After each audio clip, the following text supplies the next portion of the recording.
شريكين اتفقا على تجارة في بلد مجاور، ودفع كل منهما مبالغ طائلة لإنشاء معمل. أحدهما نوى نية سيئة لشريكه، الأول معه مال وفير والثاني معه مصلحة، معه حرفة.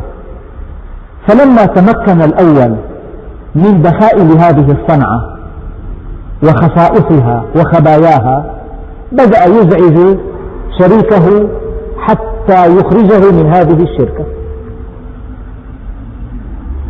فلما علم شريكه بهذا الأمر قال: أخي أعطني مالي. أعطاه ماله مع أرباحه كلها نقدا عدا ونقدا، وكان هذا في لبنان.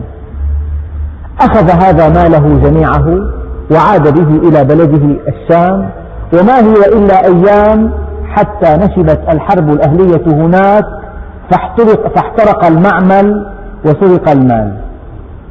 والله غالب على أمره ولكن أكثر الناس لا يعلمون. كن عبد الله المظلوم ولا تكن عبد الله الظالم، لأن الله بالمرصاد. هي بين شريكين، بين أخوين، بين جارين، بين صديقين،